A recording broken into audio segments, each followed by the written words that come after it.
What up guys? Welcome back to our channel Waddup Canada. This is Sid. And this is Sherry.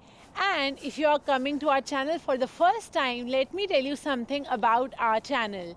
So we make a lot of videos about Canada thrice a week. So हम हर Tuesday, Thursday and Saturday India के सुबह 10:30 AM पे video post करते हैं something about Canada, either about Canada immigration, Canada lifestyle, food and travel, everything related to Canada. So make sure you have subscribed to our channel because I promise you, you are never going to regret it. So हमने अपनी last video में बताया था कि आपको Canada क्यों आना चाहिए एंड इस वीडियो में हम आपको बताने वाले हैं कि कनाडा आपके लिए स्ट्रगल भी हो सकता है. So if you think you are not ready for any kind of struggle, then don't come to Canada. So without further ado, let's start with the video. The first and foremost point is what is your purpose of coming to Canada? So यहाँ पर basically different लोग different चीज़ों की वजह से यहाँ पे आते हैं. Some come on student visa, some on work permit and some on PR.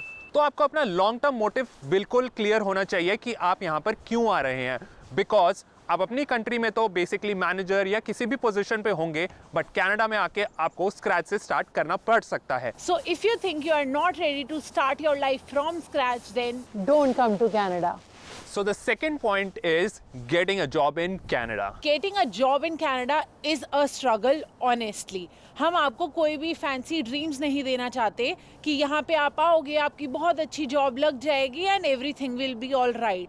Canada में जब आप आते हो, जॉब ढूंढना एक सबसे बड़ी स्ट्रगल है और उसमें बहुत टाइम लग सकता है. यहाँ पे थोड़ा सा टाइम रिक्रूटर्स लेते हैं to come back to you, to answer to your application and thus you need a lot of patience to wait for the right opportunity. So अगर आपको अपनी फील्ड में जॉब मिल जाती है, so it's a blessing. But अगर आपको नहीं मिलती तो you can just start off with an odd job. Because यहाँ पर जो खर्चे हैं बहुत ज़्यादा एक्सपेंसिव हैं एंड आपको अगर सर्वाइव करना है तो आपको कोई ना कोई जॉब करनी पड़ेगी. So there is no harm in starting off with an odd job and उसके बाद साइमल्टेनियसली आप अपनी फील्ड की जॉब्स को सर्च कर सकते हैं and keep on applying for that. Meanwhile apprenticeship programmes होते हैं जो आपको अपनी सिमिलर फील्ड में विदाउट पे आप कर सकते हैं and you can even do certifications related to your own field. So if you think you are not ready for that struggle, you don't have that patience to wait for the right opportunity, then don't come to Canada. So third point is high cost of living. So हम अगर बात करें Toronto की जहाँ पे हम रहते हैं, it is one of the most expensive city to live in all over the world. As a couple अगर आप एक एवरेज कॉस्ट देखोगे so it comes down to $3,000 Canadian which is 1,50,000 INR. So अगर आप देखोगे तो आपके यूटिलिटी कॉस्ट, आपका रेंट, आपका फूड, आपका ग्रोसरी, ये सब कुछ मिला मिलू के आपका $3,000 के आसपास आता है दो बंदों के लिए. सो आप वेरी वेल देख सकते हो यहाँ पे कितना एक्सपेंसिव है एंड आपको अपनी सेविंग्स पे ज़रूर ध्यान देना पड़ेगा. अगर आपको यहाँ पे रहते हुए 4-5 साल भी हो गए हैं, तब जाके आप अपने आप को थोड़ा सा सेटल्ड फील करोगे. और अगर आप अपना घर लेना चाहते हो 4-5 साल बाद आप ज़रूर ले सकते हो, पर उसके लिए आपको और कॉस्ट ऐड हो जाएगी आपके मॉर्गेज की. आप गाड़ी लोगे, बहुत चीज़ें करोगे जिससे आपका खर्चा और बढ़ता चला जाएगा. So you will have to be very cautious of the money you are spending and how you are spending it. So when you come to Canada, you want to live lavishly और आप squeeze करके नहीं जीना चाहते, then don't come to Canada. So next बात करते हैं house hold work की. अगर आप कनाडा आने के बारे में सोच रहे हो, आई एम श्योर आपको पता होगा यहाँ पे सब काम खुद करना पड़ता है. चाहे हम बात करें खाना बनाने की, बर्तन साफ़ करने की, घर साफ़ करने की, कपड़े धोने की, कपड़े ड्राई करने की और पता नहीं क्या क्या. यहाँ पे पूरा दिन घर का काम आपको खुद करना पड़ेगा. कोई बाहर से आके आपकी हेल्प नहीं करने वाला. अपार्ट फ्रॉम दैट आपको अपना फर्नीचर खुद असेंबल करना पड़ेगा. मैंने अपना बेड खुद असेंबल किया, अपना सोफ़ा खुद असेंबल किया. अपार्ट फ्रॉम दैट प्लम्बिंग, छोटी मोटी प्लम्बिंग भी आनी चाहिए एंड इवन मेरा एक बारी जो दरवाज़ा है वो लॉक हो गया था, वो भी मैंने खुद खोला. सो आपको ये छोटा मोटा हाउस होल्ड काम जो है वो आना चाहिए. Otherwise you can definitely call someone to do that, but again it will be super expensive. So if you think you are not ready for this kind of struggle, then don't come to Canada. So next बात करते हैं अपने homeland, अपने culture और अपने family के बारे में. So अगर आप हम जैसे हो जो कभी अपनी फैमिली से दूर नहीं रहे, then it is going to be a little difficult for you when you come to Canada in your initial days. अगर मैं पर्सनली अपनी बात करूं, फर्स्ट ईयर बहुत मुश्किल था मेरे लिए, स्पेशली जब फेस्टिवल्स आते हैं और इंडिया में सब बहुत अच्छे से सेलिब्रेट कर रहे होते हैं और आप यहाँ पे थोड़ा सा लोनली फील करते हो. क्योंकि फेस्टिवल्स यहाँ पर ऑल्दो सेलिब्रेट होते हैं but at different community centres, but उस दिन जब ये एक्चुअली होता है फेस्टिवल, आपका दिवाली, होली या कोई भी और फेस्टिवल, तो आपको वो फील नहीं आती अंदर से, because you don't see people around like एक दूसरे को विश करने आ रहे हैं या फिर मिठाई देने आ रहे हैं या होली खेली जा रही है. So these sort of things are not here visible, but आप कम्युनिटी सेंटर जाओगे वहां पर आपको विटनेस करने को जरूर मिलेगा. सो अगर आपको लगता है कि आप अपने घर से बहुत टाइम तक दूर नहीं रह सकते और आप हर 2-3 महीने बाद घर जाना चाहोगे, then no, it is not possible. क्योंकि कनाडा बहुत दूर है इंडिया से ऑब्वियसली, तो हर 2-3 महीने में इंडिया जाना is not possible. So you will have to think about a lot of things when you plan to visit your home country. If you think you won't be able to live far from your homeland, from your family, then don't come to Canada.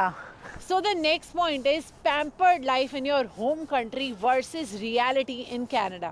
जब तक हम job करना start करते हैं और हम जब तक बड़े होते हैं फॉर दैट मैटर, हमारा बहुत सारा काम हमारे पेरेंट्स संभाल चुके होते हैं. पर जब आप कनाडा आओगे, आपको अपनी आइडेंटिटी फिर से बिल्ड करनी पड़ेगी. आपको बहुत सारे ऐसे डॉक्यूमेंटेशन है जो खुद से करने पड़ेंगे और समझने पड़ेंगे. अपार्ट फ्रॉम दैट आपको अपना बजट खुद मैनेज करना है, आपको अपने बिल्स खुद पे करने हैं, एंड जो भी चीज़ें हैं टाइम टू टाइम आपको करनी पड़ेगी. Because if you miss any deadline, say for example credit card के बिल्स आप मिस कर जाते हो, you will have to pay a late fee and also it will impact your credit score. तो बहुत सारी चीज़ें हैं जो कि आपको देखनी पड़ेंगी खुद से, क्योंकि यहाँ पर आपको कोई गाइड करने नहीं आएगा.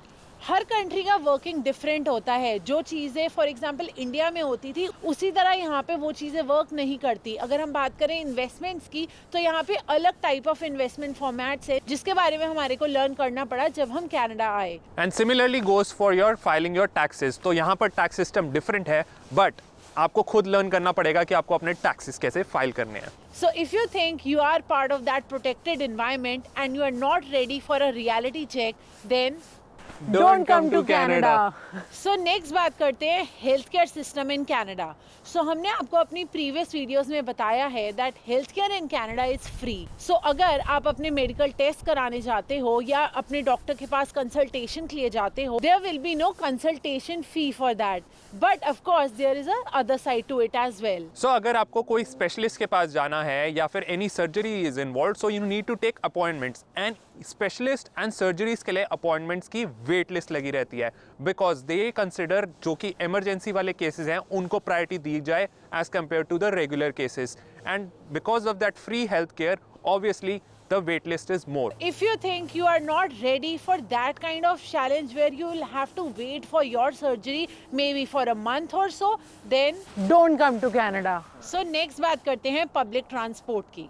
हमने अपनी प्रीवियस वीडियोस में भी बताया है कि पब्लिक ट्रांसपोर्ट यहाँ पे बहुत ज़्यादा पॉपुलर मोड ऑफ ट्रांसपोर्टेशन है, काफ़ी ज़्यादा वेल कनेक्टेड है और काफ़ी ज़्यादा इक्विप्ड है. अगर हम बात करें विंटर्स में बसेस हीटेड रहती हैं, सबवेज बहुत वेल कनेक्टेड है, सो काफ़ी कन्वीनियंट है पब्लिक ट्रांसपोर्ट से ट्रैवल करना. जब आप कनाडा आते हो, एक कार अफोर्ड करना इतना ईजी नहीं है, तो आपको भी पब्लिक ट्रांसपोर्ट से ट्रैवल करना पड़ेगा. सो आप अपनी अपनी सिटीज़ में ओला एंड उबर यूज़ करते होंगे, बट यहाँ पर ऊबर अफोर्ड करना इज़ वेरी डिफ़िकल्ट. हम पर्सनली सिर्फ 2 या 3 बार ही हमने ऊबर हायर की होगी अपने कुछ काम के लिए, बिकॉज पब्लिक ट्रांसपोर्ट आपको $3 में एक जगह लेके जाती है, whereas Uber same fare के लिए $30 to $40 लेगी. So you can very well imagine ₹150 और ₹2000.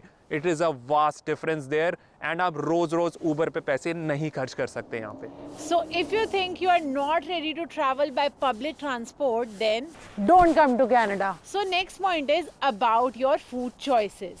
सो अगर आप Waddup कनाडा को, दैट मीन्स हमारे चैनल को थोड़े टाइम से फॉलो अगर कर रहे हो इंस्टाग्राम पे एंड यूट्यूब पे, आपने देखा होगा कि हम बहुत सारे फूड को कवर करते हैं अपने चैनल के थ्रू।